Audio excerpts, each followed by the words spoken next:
So, bago ako mag-leave, ayan, i-refresh ko ha. I-refresh ko yan. So, sa mga gustong mag-apply for Hong Kong, ayan, kamustahin muna natin yung mga kabayan natin na sa Hong Kong. Ayan, sana nasa mabuting kalagayan kayo, lalo na sa aming mga aplikante. Ingat kayo, no? Ingat kayo lagi dyan. Salamat din sa mga feedback na maganda at mabait ang inyong mga employer, no? Kahit naman hindi, nakakalungkot din. Kumbaga, swerte-swerte lang din. Ayan, sa magkaroon ng employer. Sa mga gustong mag-Hong Kong, kila Magenta at Ligaya, lagi ko silang sinasabihan na mag-prepare kayo ng 15,000 pesos. Then, mostly sa mga ex-abroad, hindi na po ganong mataas ang inyong processing fee. Nasa mga 15, around 15. Basta prepare lang kayo ng 15K. No? Kasama na dyan ang medical. No? And others, hindi ko alam. Basta medical lang po ang kailangan sa lahat ng mga ex-abroad. Kahit na hindi ka finish contract, basta ex-abroad ka na, meron kang UEC nung umalis ka at meron kang NC2, hindi na po kailangan yon dahil ang kailangan nun is yung info sheet nyo para sa POA. Kukuha kayo doon. Ha? Pero sa mga first-timer, yung 15,000 na yon, nagdidepende yan kung saan ka ma-hired. Kasi merong namang agency na kahit 15,000 lang i-prepare mo, isapat na po yon. Pero merong agency na sa agency 2 natin, ang first-timer is umabot talaga ng 23 to 24, I think. No? Sa mga first-timer. Mababa pa rin yan. No? Mababa pa rin yan kaysa ikumpara sa iba. Kaya kailangan lagi kayo nakahanda ng pera. During the interview, please po, no? During the interview, ayusin niyo po ang inyong sarili para pumasa kayo. Dahil maraming na interview na hindi po sila pumasa, no? Lalo na yung interview natin sa Hong Kong. Nako, mabusisi ang ating broker. Ayan, sa Singapore. Ayan. Pero sa Hong Kong, okay naman. Basta satisfied sila, no? And then, kapag nasa interview, nakatitig talaga kayo sa camera, look at your eyes para feeling na nakikita nyo rin ang inyong employer. Okay? Tingnan nyo sa mata. Laging nakangiti. Okay? Laging nakangiti. Magsuot kayo ng maayos. Hindi yung nakikita yung cleavage or matipis ang inyong damit. Nakapulbo kayo. Walang makeup. Basta laging nakasmile. Be looking smart and happy face. Yun lang po ang kailangan. And then, kailangan magiging satisfied sila sa sagot nyo. Kasi nagdidepende po yan sa inyo. Saan ba galing ang mga tanong nyo? Nila ay galing din yan sa inyong resume. Okay, nandun lang yan, umiikot. Kapag ex-abroad ka, alam mo na expectation nyo kung ano yung dapat isasagot. May mga halimbawa naman, katulad ng paano mo alagaan yung mga bata nag-aaway kung dalawa sila. Mga simple lang yun. Ba, anong gagawin mo kapag umiiyak yung baby? Ano yung mga unang hakbang na gagawin mo? No? Kasi mga simple lang, lalo na kung mga nanay tayo, mayroon tayong mga experience na sa mga kids. Diba? Alam na natin kung paano gagawin yung trabahong yun, kung ano yung sasagot nyo. Dahil nakaikot-ikot lang yan dyan sa inyong work experience. Okay? Lalo na yung mga naka-experience ng matanda, nandyan lang din kung paano mo lagan ng matanda. Dapat paninigan mo, dapat ang sagot with love.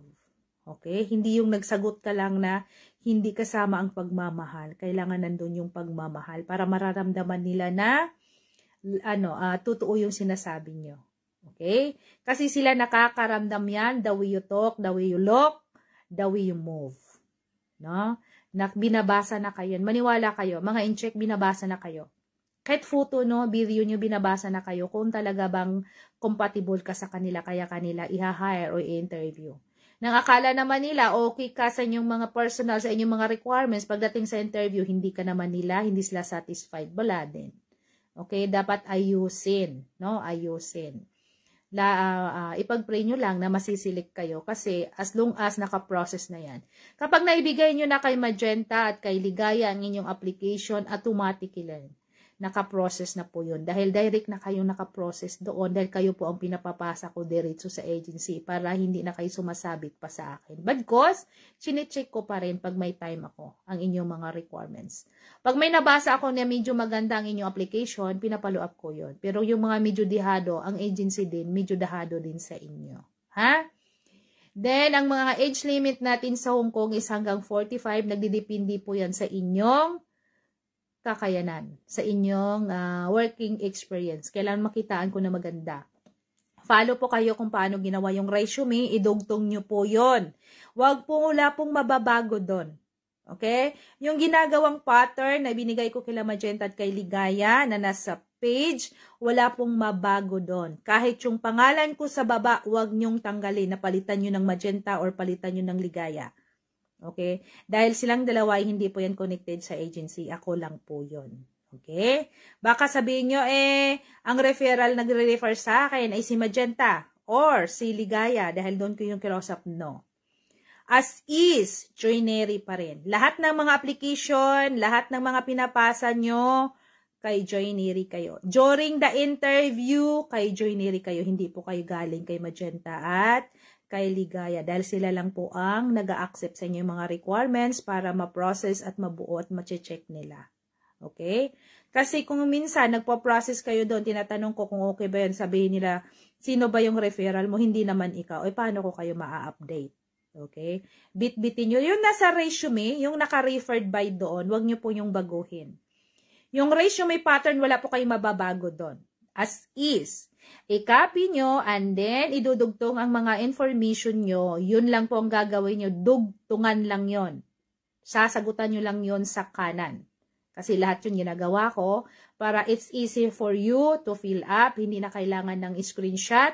Hindi na po kailangan ng magawa kayo ng CV for application Hong Kong, Singapore, and Malaysia.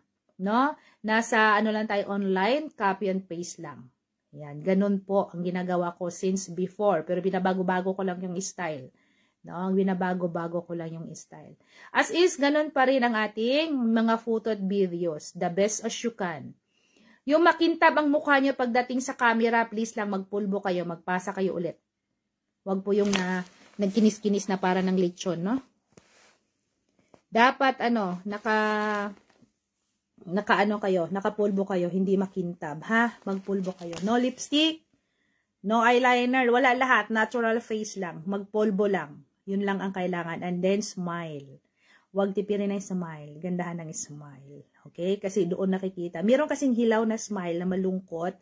Meron ding mabait nga siya pero parang suplada ang dating. Alam nyo naman binabasa kayo. Dapat, laging tandaan, yung maamo ang mukha.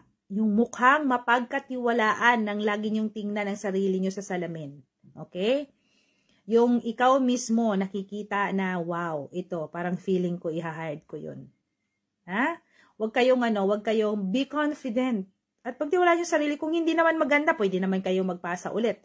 Dahil dito, ang kinaman natin sa direct hiring process, kahit nakailang video ka pa, kahit nakailang photo ka pa, wala kang binabayaran. Kasi hindi ka dumadaan sa agency ng Pilipinas para mag-process sa iyong sarili at doon ka gagawa ng video at saka photo. Okay? Dito sa atin, basta maganda lang yung suot, wag yung naka-cleavage. Ha? At saka wag naman yung maikli yung manggas na para ng sando at wag yung manipis na bakat-bakat na yung Diyos ko, lahat nakabakat na, pati kulay, halos nakikita na. Okay, dapat ang pag-a-apply, kung dapat nga, maganda nga, naka-uniform, yung nasa ibang bansa, no? Yung naka-uniform ka dyan, pwede yan. No? Wag yung fit na fit. Ayan. So, sa mga may nagtatanong about sa tattoo, medyo tagilid-tagilid tayo sa may mga tattoo, lalo na sa first-timer, wag muna kayo mag-apply, lalo na kung first-timer ka. No? Pero kung itry natin sa Malaysia, pero sa Hong Kong, kapag first-timer ka na may tattoo, medyo malabo. Ayan, kasi hindi po kami nagsasabi niya ng agency po, no? Hindi po lahat. Hindi lahat po, pero talagang strict sila about sa tattoo. Pero kung ex-abroad ka naman, naka-hide yung tattoo mo, okay, pero kung sobrang laki, medyo tagilid ka, pero itry mo pa rin as long as yung background ng experience mo maganda. Maganda yung trabaho mo, yung skills mo, yung ability mo. No, yung sa trabaho mo hindi lang linis-linis, hindi lang garden-garden, kundi nag-alaga ka talaga ng newborn or mga special child or mga bedridden or yung mga matanda na talagang may mga Alzheimer's disease, yung mga ganon, pwede yun. Okay? Pwede yon. Basta mabigbigat ang iyong pinagdaanan, hindi magaan. Kung magaan lang, wala rin. Hindi sila. Kasi ang yung mga prospect employer nila, yun ang hinahanap. Yun din pinagpilian kayo. Sa libo-libo pang mga aplikante, Diyos ko po, talagang napakaswerte nyo kapag meron kayong schedule for interview. At least, nasilik kayo na for interview. Dapat yun, galingan nyo na. Okay? Galingan ninyo kapag merong ganon. And then sa Malaysia natin at saka Singapore, mga online interview lang din. No? Pero kung talagang desidido ka na at ready ka na at gusto mo talagang yung bang sa sarili mo nang gusto mo nang makaalis, pwede kayo mag-report sa agency po. No? Lahat nung naka-process for Malaysia, wag na kayo maghantay ng online. Kung around in Manila lang kayo, nasa Luzon lang kayo, mag-report kayo sa agency. Kung anong advice ng agency, pumunta na kayo. Magtanong kayo. Kung wala silang advice, magtanong ka, mag-report na lang kami dyan para masikaso kami. Nagdidepende po yan sa inyo kung gusto nyo talagang makaalis. Huwag nyo hantayin ng agency. Dapat nga kayo pang makulit sa agency na talagang gustong-gusto nyo na. Dahil para mararamdaman nila. No? Dapat ganon. Hindi yung nagmamadali naman kayo pagdating naman doon sa employer nyo, hindi yung nagustuhan, nagmamadali rin kayong umalis. Magre-resign. Hindi po ganon. No? Dapat nandasama natin ang ating pagtitiis, pagtsatsaga. Basta hindi ka sinasaktan, okay lang. Kung gutom, okay lang din yan. Kayang-kaya yan. No? Kasama din yan sa part ng buhay na magutuman. Hindi ka na mamatay sa isang araw, hindi ka makakain. Makakain ka rin. Gagawa't gagawa ang paraan ng Diyos para makaraos ka sa isang araw. Sometimes, we need to, yung hindi ka makakain to cleanse, no? Sa ating mga katawan. Yan. Inom ka lang ng tubig. As long as hindi ka nagkakasakit. Yun. No, pero kung nagkakasakit ka na, medyo na. Yung iba naman, parang puro imaginary sickness Yung para imagine. Hanggang sa magkakasakit ka talaga. Kasi in-imagine mo, magkakasakit ako nito. Pag ganito lagi, magkakasakit talaga. Magkakasakit ka talaga. Pero kung malaki ang faith mo sa Panginoon, no, kahit ganito, kayang-kaya ko yan. Kayang-kaya nga ni Jesus dati na walang kinakain. Yung mga propeta dati na wala talagang kinakain. Tao yun sila, wala silang power. Pero kayang-kaya naman nila. Walang pagkakaiba yan na ngayon. Dahil ang ating Panginoon, hindi nagbabago yan ni minsan. Kung ang Diyos noon, ngayon at bukas, magpakailanman, hindi siya nagbabago. Okay? Kaya ganon, dapat malaki ang ating faith kahit saan po tayo magpupunta. No? Kung talagang malaki ang faith mo, mangyayari yon. Pero kung yung nag-pray ka lang na ganon, tapos mangyayari kaya, talagang hindi mangyayari. No, 50-50. Dapat laging buo ang loob. No, yung wala kang kinatatakutan. Okay? And then, ang sahod natin sa Malaysia is nasa 23, 24, 25. Depende po yan sa offer ng employer. And then, sa Singapore natin, hindi na maganong mataas. Merong 26, 27, 28. Depende rin sa offer ng employer based din sa inyong trabaho. Kasi doon, nag-hire din sila ng caregiver na matanda ang alagaan. Abot din ng mga 30 ang sahod doon. Kahit sa Malaysia, basta caregiver ka, no? Nag-hire din sa nasa mga 30 din ang sahod. Hindi naman kalayo yan ang Singapore at saka Malaysia. Ayun. And then, ang ating Poland, ayun, ito na yung last ko ha, kasi aalis na rin ako. Sa ating Poland, hanggang 55 years old kapag nasa abroad ka. O, di ba? Mataas ang age limit kapag nasa abroad ka pa, hanggang 55 years old. Kapag nasa Pilipinas ka naman, hanggang 50 years old ang mga ex-abroad. Pero tambay muna yung nasa Pilipinas. So, mas better yung nasa abroad, pwede na kayo mag-process. Magpasa kayo sa akin ng passport copy and CV. Kung hindi nyo kayang gumawa ng CV, copy-paste nyo yon, i-forward nyo sa akin yung nasa wall ko. Kasi ipapagawa natin ng CV nyo. No? Meron akong tagagawa sa Pilipinas. Okay? Ang sahod naman sa Poland, medyo mataas ngayon. Depende rin sa company at sa oras ng inyong pagpasok.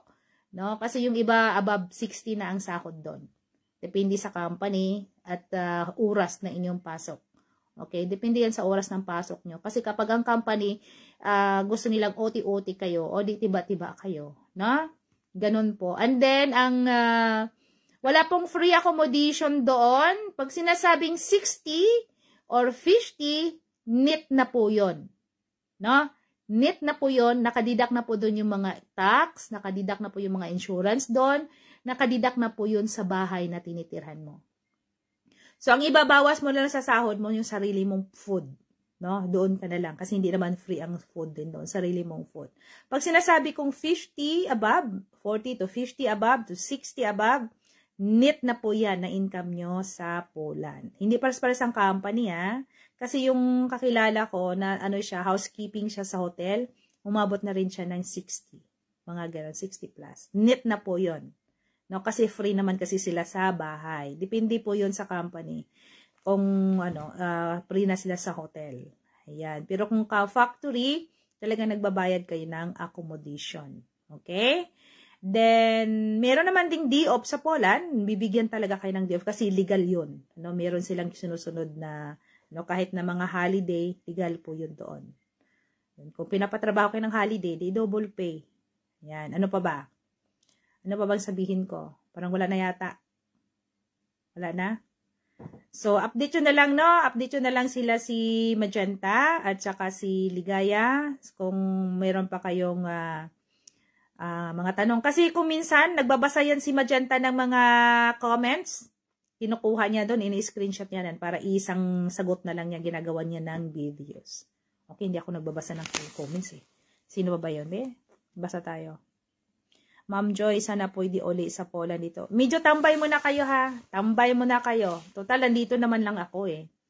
Kapag sinabi ko rin sa agency sa Poland, sabi ko, wag muna tayong wag muna tayong mag-process o tumanggap ng mga bagong aplikante.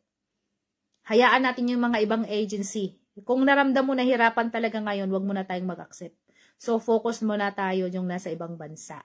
Okay? Yung mga nasa ibang bansa na willing pupunta ng Poland. Ayun, lalaki man, babae, tomboy, may tato o wala, bakla. Yun, wala pong discrimination sa Poland. Kahit puno ka pa ng hikaw sa mukha mo, wala pong discrimination doon. Okay ang Poland. Ayan, so hanggang dito na lang muli. Kasi iiwan ko tong cellphone na to. Lubat kasi yung kaninang gamit ko. So, iwan ko muna ito. Kaya, bye-bye muna. And see you. Baka magla-live ako doon. Malapit sa akin pupuntahan. Para makita nyo naman yung some views of Paris. Yan. Bye-bye muna ha. Maraming salamat sa mga tune-in. Magandang gabi sa nasa part ng Asia. And magandang hapon naman sa part ng Middle East. And part ng Europa. Okay, bye-bye. Have a nice day. Have a good night. I'm Joy Neri, ang inyong kakabayan.